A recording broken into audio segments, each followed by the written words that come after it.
Topic है laws of library science. Part 1 मैं करा चुका हूँ, अब है पार्ट सेकंड। देखिए पार्ट सेकंड के अंदर हम थे फोर्थ लॉ है save the time of the reader. ये बड़ा इंपॉर्टेंट पॉइंट है। ये लाइब्रेरी एडमिनिस्ट्रेटर्स जो होते हैं उनके लिए एक बहुत बड़ा चैलेंज है। लाइब्रेरी के अंदर यूजर्स का जो है वो टाइम कम से कम लगे।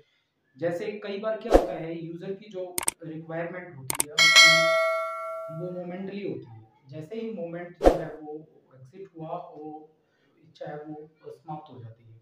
तो कई बार क्या होता है कि हमें जो है ये देखना होता है कि लाइब्रेरी में हम ऐसा सिस्टम लागू करें जिसमें जो है यूजर का टाइम कम से कम लगे। अब कई जो रिस्क से रिलेटेड जो यूजर्स होते हैं उनका टाइम तो बड़ा ही इम्पोर्टेंट होता है, और हमें जो है ऐसे सिस्टम का यूज करना चाहिए जिसके अंदर जो है हमें टाइम कम से कम लगे यूजर को जो है सर्विस प्रोवाइड करने में, जिससे कि यूजर का जो है टाइम वो बचेगा और लाइब्रेरी की जो सर्विसेज हैं वो बेटर तरीके से प्रोवाइड की जाएंगी। और ये भी देखा गया है कि कोई भी लाइब्रेरी अपने यूजर्स को सेटिस्फाई करने में अगर फेल हो जाती है तो वो अपना मोटिव खो देती है। तो हमें जो है ऐसे सिस्टम बनाना चाहिए जिसमें जो है यूजर का टाइम कम से कम लगे। जो भी पॉलिसीज बने, जो भी लाइब्रेरी के अंदर पॉलिसीज बने, वो यूजर को ध्यान में रखते हुए बनती हैं।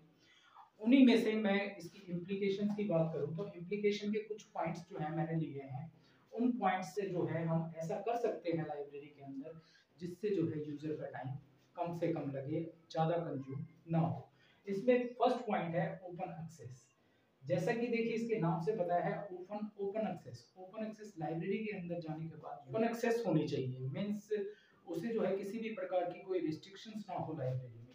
अगर मान लीजिए आप रिस्ट्रिक्टेड सिस्टम को यूज करते हैं तो उसमें यूजर का टाइम बहुत सारा लग जाता है। जैसे मान लीजिए आपकी जो है लाइब्रेरी के अंदर जाने के लिए यूजर को जो है आप ये अलाउ नहीं करते कि आप अंदर से जाकर अपने आप बुक को सर्च करें और अपने आप बुक को लेकर आए, तो उसमें यूजर का काफी टाइम जो है वो कंज्यूम वो खर्च हो जाता है। कई बार क्या होता है, जैसे मान लीजिए हम लाइब्रेरी के अंदर जाते हैं, लाइब्रेरी में जाने के बाद अगर हमें कोई रिक्वायर्ड बुक है तो हमें पहले उसके लिए कैटलॉग देखना पड़ेगा। फिर उस कैटलॉग को देखकर हम लाइब्रेरियन से बात करेंगे कि हमें ये वाली बुक चाहिए। फिर वो एक लिस्ट में से सर्च करेगा और लिस्ट में सर्च करने के बाद फिर वो आपको देगा। और हो सकता है कि वो बुक जो है अवेलेबल ना हो, तो उस केस के अंदर क्या होगा, उस केस के अंदर जो है उसका बहुत सारा टाइम जो है वो खराब हो जाएगा। अब ओपन एक्सेस से मेरा मतलब है किसी भी प्रकार की कोई रिस्ट्रिक्शन जो है वो लाइब्रेरी के अंदर यूजर के लिए ना हो। और save of the time of the reader में आप ऐसा सिस्टम बनाएंगे जिसमें टाइम जो है वो कम से कम खर्च करें, तो हम ओपन एक्सेस प्रोवाइड करके यूजर के टाइम को बचा सकते हैं। सेकेंड पॉइंट है प्रॉपर क्लासिफिकेशन सिस्टम। ये भी इम्पोर्टेंट पॉइंट है। लाइब्रेरी के अंदर जो है एक प्रॉपर क्लासिफिकेशन सिस्टम होना चाहिए। वो चाहे आपका क्लासिफिकेशन सिस्टम सीसी से हो, सीसी मींस कॉलम क्लासिफिकेशन से, या डीडीसी डीबी डेसिमल क्लासिफिकेशन। वैसे तो बहुत सारे स्कीम्स हैं क्लासिफिकेशन की, बट हम डीडीसी को ज्यादा यूज करते हैं। अगर आपकी मान लीजिए लाइब्रेरी के अंदर बुक्स क्लासिफाई नहीं होंगी, अकॉर्डिंग टू सब्जेक्ट्स नहीं होंगी, तो यूजर को जो है बहुत टाइम लगेगा अपनी रिक्वायर्ड बुक को सर्च करने में। तो सेकंड पॉइंट है प्रॉपर क्लासिफिकेशन सिस्टम। नेक्स्ट है वेल डिजाइन्ड कैटलॉग। आपकी लाइब्रेरी के अंदर वेल डिजाइन्ड कैटलॉग होना चाहिए। वेदर आपकी लाइब्रेरी जो है वो ऑटोमेटिक है या ट्रेडिशनल पारंपरिक लाइब्रेरी है आपकी, अगर कैटलॉगिंग अच्छी होगी तो वो बुक को उतनी ही आसानी से यूजर जो है सर्च कर पाएगा लाइब्रेरी में। अब कैटलॉगिंग के लिए बहुत सारे सिस्टम हैं। मुख्य तौर पर जो दो सिस्टम यूज करते हैं वो है AACR Anglo American cataloguing rules, और दूसरा है CCC क्लासिफाइड कैटलॉगिंग कोड, जो कि रंगानाथन के द्वारा बनाया गया है। तो वेल इक्विप्ड जो है आपका कैटलॉग सिस्टम होना चाहिए अच्छे तरीके से।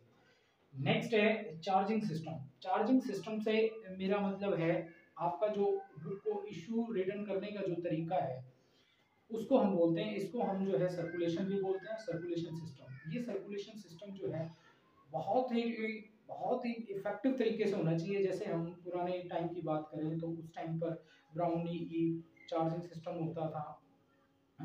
टिकट सिस्टम है आपका, जैसे टिकट सिस्टम में जो है बुक का कार्ड जो है वो निकाल कर टिकट के अंदर डालेंगे, और वो एक सिस्टम होता है, एक ट्रे होती है चार्जिंग ट्रे, उसके अंदर जो है बुक्स को जो है एक्सेशन के अकॉर्डिंग, स्टूडेंट्स के अकॉर्डिंग जो है वो इशू करके रखा जाता है। ये आजकल जो है ये जो सिस्टम है ये काफ़ी टाइम कंज्यूमिंग हो गया है।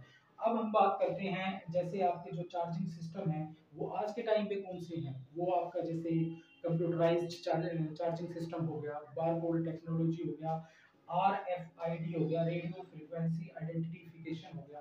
तो इस तरह के सिस्टम्स को आप जो अगर यूज करेंगे तो वो जो है यूजर जो है वो इजीली अपने आप भी बुक को जो है वो इशू करके बाहर लेकर जा सकता है RFID सिस्टम के अंदर।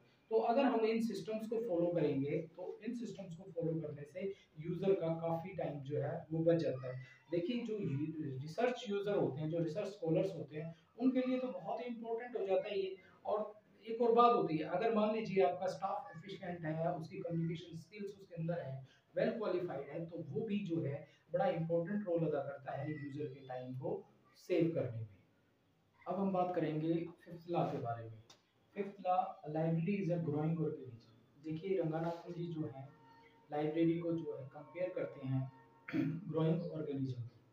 जैसे अगर ह्यूमन की डेवलपमेंट, ह्यूमन की ग्रोथ के बारे में अगर बात करें तो ह्यूमन की ग्रोथ जो है दो स्टेजेस में होती है। एक होती है चाइल्ड ग्रोथ और एक होती है अडल्ट ग्रोथ। अगर हम चाइल्ड ग्रोथ की बात करें तो चाइल्ड ग्रोथ में हमें जो है फिजिकली भी इंक्रीमेंट दिखता है और मेंटली भी इंक्रीमेंट दिखता है। जैसे एक बच्चा जैसे ही जैसे बड़ा होता है वो फिजिकली भी हमें दिखाई देता है, वो बड़ा हो रहा है, उसका जो है उसकी हाइट्स बड़ी हो रही है, उसका जो वेट है वो भी गेन हो रहा है। और अगर हम बात बात करें एडल्ट ग्रोथ की तो उसके अंदर क्या होता है, उसमें जो है सेल्स का जो है वो इम्प्रूवमेंट होता है, उसका मेच्योरिटी लेवल जो होता है, उसकी समझ जो है वो बदल जाती है। उसे कंपेयर करता है रंगानाथन लाइब्रेरी से। लाइब्रेरी भी जो है वो एक ग्रोइंग ऑर्गेनिज्म है। अब अगर हम बात करें लाइब्रेरी के कंपोनेंट्स की तो लाइब्रेरी के कंपोनेंट्स जैसे बुक्स स्टॉक हो गया, रीडर्स हो गए, क्लासिफिकेशन कैटलॉगिंग हो गया, रीड आउट पॉलिसीज हो गए, these are the components of library जो इंक्रीज होते हैं टाइम टू टाइम। अब अगर हम बात करें इसकी इम्प्लीकेशन की तो इम्प्लीकेशन में वही कंपोनेंट्स आते हैं। हम बात करते हैं बुक स्टॉक की। अब जैसे इस सलाह की बात क्यों आई, इस सलाह की बात इसलिए आई, जब भी आप लाइब्रेरी की प्लानिंग करते हैं तो आप अपनी लाइब्रेरी के अंदर इस सलाह को ध्यान में रखते हुए स्पेस दें लाइब्रेरी में। मीन्स अगर आज आपको एक रैक की जरूरत है तो आप 2 या 3 रैक जो है वो ऑलरेडी लाइब्रेरी के अंदर ऐसा स्पेस बनाकर चलें कि आगे आने वाले टाइम में हमारी लाइब्रेरी जो है वो ग्रो करेगी। तो अब हम बात करते हैं बुक स्टॉक की। बुक स्टॉक जैसे कि मैं बता दूं, जैसे लाइब्रेरी का मेन और मुख्य जो पार्ट होता है वो है रीडिंग मटेरियल। अब रीडिंग मटेरियल के अंदर आपकी जैसे बुक्स भी आती हैं, पीरियोडिकल्स भी आते हैं, अदर प्रिंटेड मटेरियल भी आता है। तो अगर हम देखें तो बुक्स की कंपेयर में जो हमारे जर्नल्स पीरियोडिकल्स होते हैं वो बड़ा फास्टली बढ़ते हैं। माइंड में ये रखें कि library is a growing organism और हम ऐसा स्पेस बनाकर चलें कि लाइब्रेरी कल को जैसे ग्रो करती है तो वो जो न्यू बुक्स और न्यू पीरियोडिकल्स आए हैं वो उनको एफिशिएंट जो है वो प्लेस मिले। Second one is reader. अगर आपकी लाइब्रेरी बेटर कंडीशन में है, आप सर्विसेज अच्छी प्रोवाइड कर रहे हैं, आपका जो स्टाफ है वो कोऑपरेटिव है, तो उस केस में नेचुरल सी बात है कि आपके यूजर जो है लाइब्रेरी के वो बढ़ेंगे। उनको जो है सिटिंग, उनके लिए सिटिंग भी आपको अरेंज करनी पड़ेगी, उनके लिए उनकी चॉइस का रीडिंग मटेरियल भी आपको लाना पड़ेगा।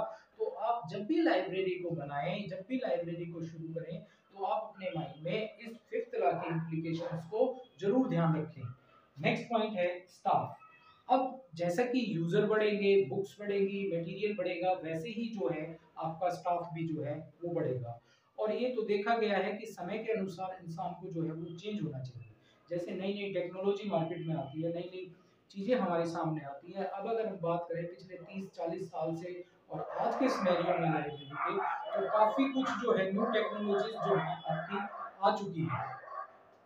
अब उन न्यू टेक्नोलॉजी में जैसे कंप्यूटराइजेशन, डिजिटलाइजेशन, RFID टेक्नोलॉजी, तो आपको चाहिए कि आप अपनी लाइब्रेरी में अपने जो स्टाफ है उसको एफिशिएंट बनाने के लिए तो आपको जो है अपने स्टाफ को जो है अपॉर्चुनिटी प्रोवाइड करनी चाहिए, नई ट्रेनिंग लेने की, नई टेक्नोलॉजी से रूबरू होने की। तो ये सारे सिस्टम जो है आपकी लाइब्रेरी में हो। और नेचुरल सी बात है, अगर समय के अकॉर्डिंग आपका स्टाफ जो है वो चेंज हो जाता है, वो नई ट्रेनिंग और नई चीजें जो है ग्रैंड कर लेता है, तो वो बेटर सर्विसेज प्रोवाइड कर पाएगा अपने यूजर्स को। नेक्स्ट पॉइंट है क्लासिफिकेशन एंड कैटलॉगिंग।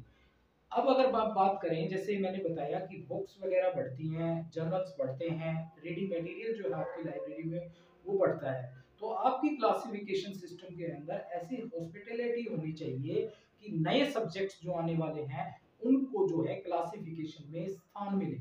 मीन्स मान लीजिए आपकी लाइब्रेरी में मैथमेटिक्स की बुक्स हैं और आपने वो सेल्फ पर अरेंज की हुई है, तो आगे आने वाले टाइम पर मैथ के ही अंदर जो बहुत सारे सब्जेक्ट्स हैं, जो जैसे अलजेब्रा, ज्योमेट्री, इन इस तरह की जो चीजें, इस तरह की जो बुक्स आएंगी, उनको जो है एक क्लासिफिकेशन नंबर मिले, उन बुक्स के अंदर ही स्थान, उसी रैक में जो है वो स्थान मिले, ऐसी सुविधा जो है आपको वो प्रोवाइड करनी चाहिए। तो आपका जो है वेल क्लासिफिकेशन सिस्टम होना चाहिए, कैटलॉगिंग होनी चाहिए।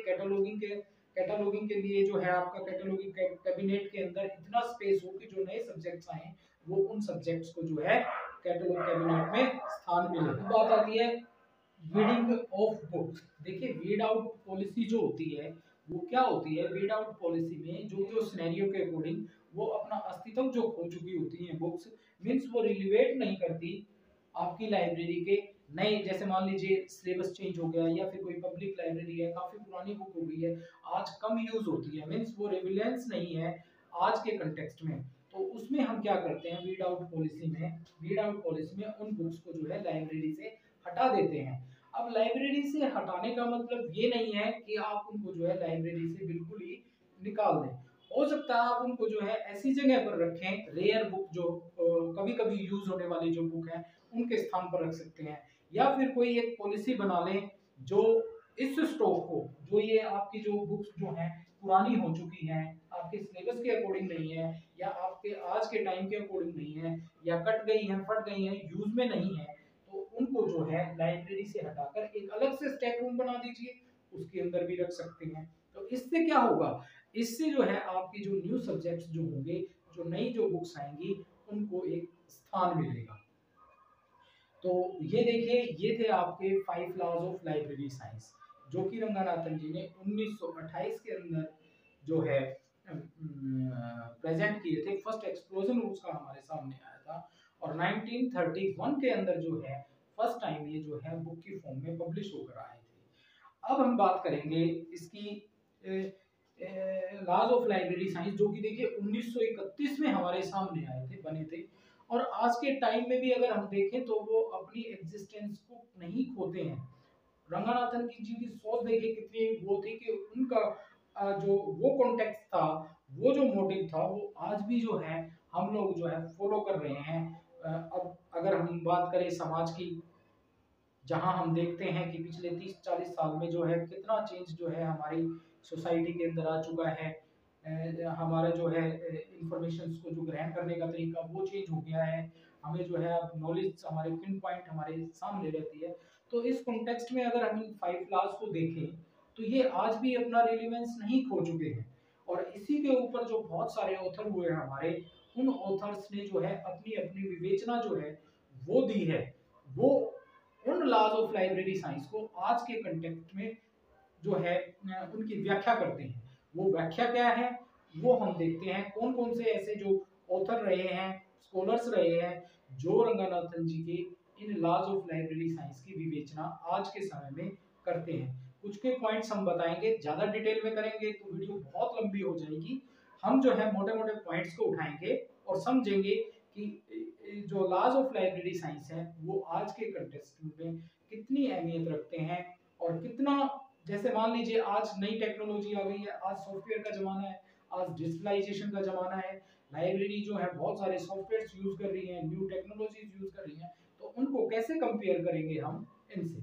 जैसा कि मैंने बताया कि रंगानाथन के लॉज ऑफ लाइब्रेरी साइंस की जो विवेचना है वो आज के कंटेक्स्ट में कैसे की है, इसके लिए बहुत सारे स्कॉलर्स हुए हैं जिन्होंने अपने अपने तरीके से रंगानाथन जी के जो लॉज ऑफ लाइब्रेरी साइंस है उनको आज के प्रेजेंट टाइम के अकॉर्डिंग विवेचित किया है। जैसे मैं बात करूँ, ऐसे बहुत सारे हमारे जो स्कॉलर्स हैं वो रहे हैं, इनमें जैसे रेटिसन आ गया, कहीं पर आपको रेटिसन मिलेगा, कहीं रेटिंग मिलेगा। जेम्स ए रेटिंग आपको इसका फुल नाम है, जेम्स ए रेटिंग इनका फुल नाम है, जिन्होंने 1992 में विवेचना की। उसके बाद है चैपल है, नाउन है, फॉरमैन है, कॉरिन एंड पेकिकन हैं, क्रॉफ्ट हैं, स्टीजा हैं, नोरेजी हैं, चौधरी हैं। इनमें से कुछ को हम लेंगे। जैसे मैं बात करूं रेटिसन की, रेटिसन ने जो है इनकी रंगनाथन जी की बर्थ सेंचुरी पर लॉज ऑफ लाइब्रेरी साइंस की नई विवेचना की और उनमें से उन्होंने एक नए लॉ को जो है वो और ऐड कर दिया। वो लॉ क्या है? वो लॉ है एवरी रीडर इज फ्रीडम। कि आज के कॉन्टेक्स्ट में हर यूजर जो है वो फ्री होना चाहिए नॉलेज को ग्रहण करने में। आपकी लाइब्रेरी के अंदर ऐसा सिस्टम होना चाहिए, means computerised library, digital library में वो बिल्कुल ओपन एक्सेस तो होगी होगी, उसके साथ उन्हें जो है कंप्यूटर और सॉफ्टवेयर प्रोवाइड किया जाए और वेल इक्विप्ड जो है कंप्यूटराइज सिस्टम जो है इंटरनेट से कनेक्ट करके दिया जाए, ताकि वो अपनी नॉलेज को लेने के लिए बिल्कुल फ्री, नॉलेज को ग्रहण करने के लिए बिल्कुल फ्री हो। उसके बाद मैं बात करूं, जैसे कुछ ले रहे हैं हम, जैसे गवर्नमेंट जी ने जो है लॉज ऑफ लाइब्रेरी साइंस के अंदर एक नई डायमेंशन दी है। उन्होंने नए लॉज जो है वो बनाए, बट वो उन्होंने लाइब्रेरी की जगह लाइब्रेरियनशिप कर दिया कि what are the duties of librarians toward the society. अब वो क्या कहते हैं, 5 न्यू लॉज ऑफ लाइब्रेरियनशिप। उसमें क्या कहते हैं, लाइब्रेरी सर्व्स ह्यूमैनिटी, कि लाइब्रेरी का जो मेन मोटिव है वो जो है ह्यूमैनिटी को जो सर्व करने के लिए होना चाहिए, उसकी सेवा के लिए होना चाहिए। मींस उसके सभी के सभी जो एक्टिविटीज हैं वो ह्यूमन को डेवलप करने के लिए, उसको जो है अच्छी सुविधाएं प्रोवाइड करने के लिए होनी चाहिए। Second, respect all forms by which knowledge is communicated. और हमें जो है एज ए लाइब्रेरियन उस हर सोर्स की जो है वो रिस्पेक्ट करनी चाहिए जिससे हमारी जो है नॉलेज कम्युनिकेट होती है। जैसे वो कोई ह्यूमन सोर्स हो, चाहे वो कोई वेबसाइट या चाहे कोई ऐसा इंस्टीट्यूशन हो जो नॉलेज प्रोवाइड करता हो वाइड रेंज में। नेक्स्ट है use technology intelligently to enhance service. तो लाइब्रेरियन को जो है क्या चाहिए, वो नई टेक्नोलॉजी को अच्छे तरीके से यूज करे ताकि जो है बेटर सर्विस जो है वो प्रोवाइड कर सके अपने यूजर्स को। Fourth point is protect free access to knowledge. अब ऐसी ऐसी एक्सेस को जो है वो प्रोटेक्ट करना चाहिए, उसे जो है अच्छे से समझना चाहिए, संभालना चाहिए, जो हमें फ्री एक्सेस प्रोवाइड करती है। जैसे बहुत सारी ऐसी वेबसाइट्स हैं, बहुत सारे ऐसे जर्नल्स की वेबसाइट है, जैसे ओजस की मैं बात करूं, ऑनलाइन जर्नल्स अवेलेबल होते हैं, हमें फ्री ऑफ कॉस्ट अवेलेबल होते हैं। तो ऐसे लिंक्स को संभाल कर रखें और यूजर से शेयर करें। These are the duties of actually these are the duties of librarians. Fifth point है honour the past and create the future. हमें जो है हमारा जो पास्ट गया है उससे कुछ सीख कर, उससे यूज करके या उससे जो हमने सीखा है उसकी रिस्पेक्ट करें और जो नई क्रिएशन है वो प्रोवाइड करें स्टूडेंट्स को। जैसे मान लीजिए अब नई टेक्नोलॉजी मार्केट में आई है, पहले वाले को आप यूज कर रहे थे तो उसको तो रिस्पेक्ट करेंगे ही करेंगे, उसके साथ साथ न्यू टेक्नोलॉजी जो है वो आप अपनी लाइब्रेरी के अंदर लेके आए ताकि जो है बेटर सर्विस जो है वो आपके द्वारा प्राप्त कर सके। अब इसके बाद है क्रोनन एंड पेकिनन। 99 में इन्होंने जो है एक नए लॉ का जो है वो सर्जन किया। वो नया लॉ क्या था, every writer contribution to the library. अब ये फर्ज बनता है हर राइटर का कि उसे जो है वो कंट्रीब्यूट करे लाइब्रेरी के अंदर। मींस अगर आपके अंदर नॉलेज है, आप अपनी बुक्स जो है वो लिखते रहें, निरंतर जो है राइटर जो है वो करते रहें और उनको जो है कंट्रीब्यूट करें। जो अवेलेबल जो लाइब्रेरीज हैं, जो हमारे इंडिया की लाइब्रेरी है या कहीं की भी लाइब्रेरी है, उनमें जो है बहुत सारे जो ऐसे राइटर्स हुए हैं जो अपनी बुक्स लिखते हैं, उनका कंट्रीब्यूशन जो है अकॉर्डिंग टू सब्जेक्ट उस लाइब्रेरी के अंदर होना चाहिए।